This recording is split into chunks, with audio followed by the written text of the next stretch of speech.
সুপ্রিয় দর্শক, আসসালামু আলাইকুম। কেমন আছেন? আশা করি সকলে ভালো আছেন। আমি আজকে গাবতলী হাটের চলে আসলাম এবং আপনাদের মাঝে তুলে ধরব গাবতলী হাটের ছোট্ট করে একটি ইতিহাস। কেমন ইতিহাস?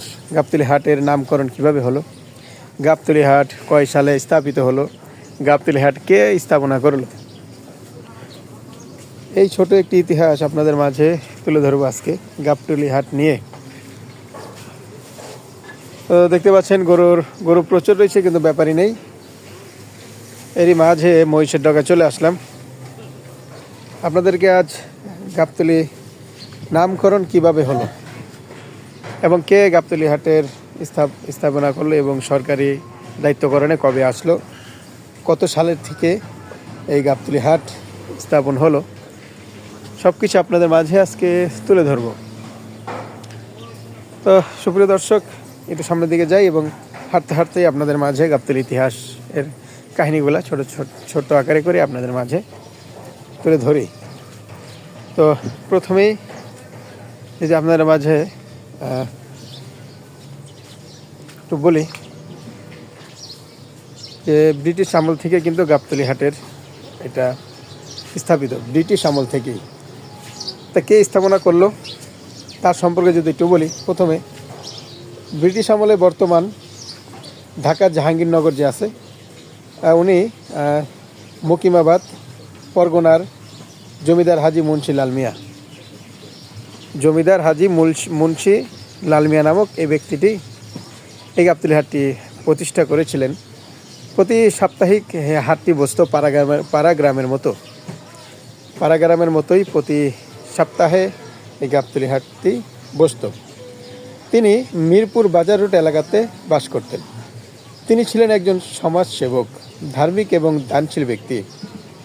তিনি 1971 সালে মাজার রোডে দুধমেহের দাতব্য চিকিৎসালয় প্রতিষ্ঠা করেন এবং সমসাময়িক এখানে হাট বসিয়েছিলেন, যেটি এখন এত বড় গাবতলীর হাট। 1918 সালের দিকে মিরপুর গ্রামের পাশে গাবতলীতে পশুর হাট প্রতিষ্ঠা করেন। যে জমিদার ছিল মুন্সি লাল মিয়া, তার হাতেই কিন্তু এই গাবতলী হাটটি প্রথমে প্রতিষ্ঠিত হয়েছিল।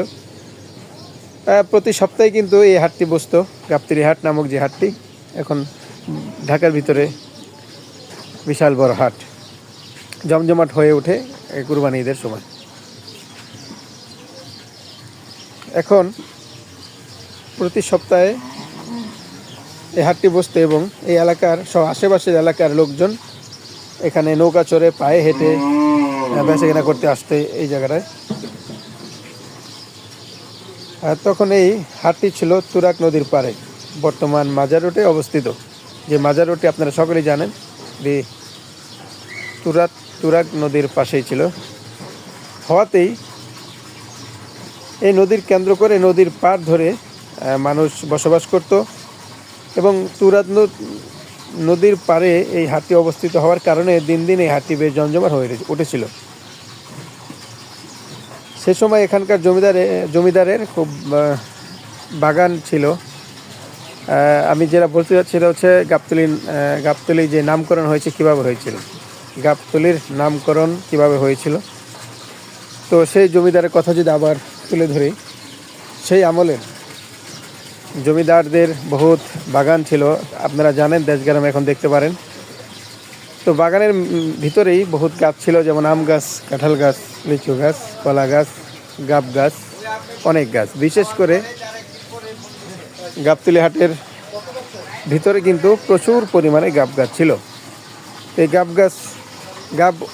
যেহেতু গাব গাছ ছিল, তো ওই কারণেই গাবতলীর নামটি হয়েছে গাবতলী, যেহেতু প্রচুর পরিমাণে গাব গাছ ছিল। এই হচ্ছে নামকরণ। কিভাবে নামকরণ হলো, গাব গাছ দিয়ে কিন্তু গাবতলী হাটের নামকরণ, যেমন গাবতলী। এটি 1973 সালে বাংলাদেশ সরকার জাতীয়করণ করেন গাবতলী হাট বলে।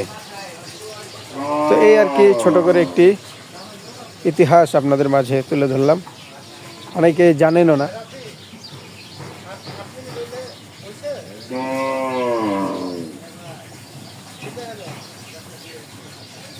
তো বিশাল বড় হাট, গাবতলী হাটটি কিন্তু কুরবানি ঈদের সময় বেশ জমজমাট হয়ে ওঠে। আগে পাড়াগ্রামের মতোই গাবতলী হাটটি সাপ্তাহিক বসতো, কিন্তু আস্তে আস্তে করে এটি জাতীয়করণ হয়ে যায় সরকারিভাবে। 1973 সালের দিকে নামকরণ হয় গাবতলীর হাট বলে, জাতীয়করণ পেয়ে যায়।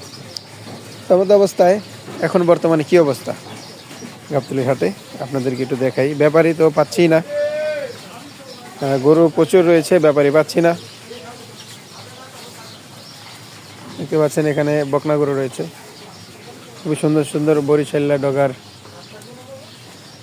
বরিশাল্লা মহিষও রয়েছে এখানে, খুবই সুন্দর। তারপরে এখানে রয়েছে আরও সুন্দর সুন্দর গরু। তো এই আর কি আজকের ভিডিওটা দেখানোর মূল কারণই হচ্ছে, মূল বক্তব্য যেটা, এটা হচ্ছে গাবতলী হাটের ছোটো করে একটি ইতিহাস আপনাদের মাঝে। অনেকেই জানে না যে গাবতলী হাটের নামকরণ কিভাবে হলো, কে প্রতিষ্ঠা করলো, কত সালে প্রতিষ্ঠা হয়েছিল। 1971 সালে তিনি, যে লাল মিয়া নামক ব্যক্তিটি জমিদার ছিলেন, একটি চিকিৎসালয় প্রতিষ্ঠা করেন এবং 1918 সালে তিনি এই মিরপুর গ্রামের পাশে, যেহেতু অনেক আগের কথা, এখন তো জায়গায় জায়গায় বিল্ডিং বাড়ি হয়ে গিয়েছে, বসত বাড়ি বহুত হয়ে গিয়েছে। আগের কথা 1918 সালের দিকে, অনেক বছর আগের কথা, তখন গ্রাম্য এরিয়া। তো এই মিরপুর গ্রামের পাশেই কিন্তু এই হাটটি তিনি প্রতিষ্ঠা করেছিলেন। তখনও কিন্তু গাবতলী হাটের নামকরণ হয়নি, যেহেতু ছোট হাট, সাপ্তাহিক হাট বসতো পাড়াগ্রামের মতো।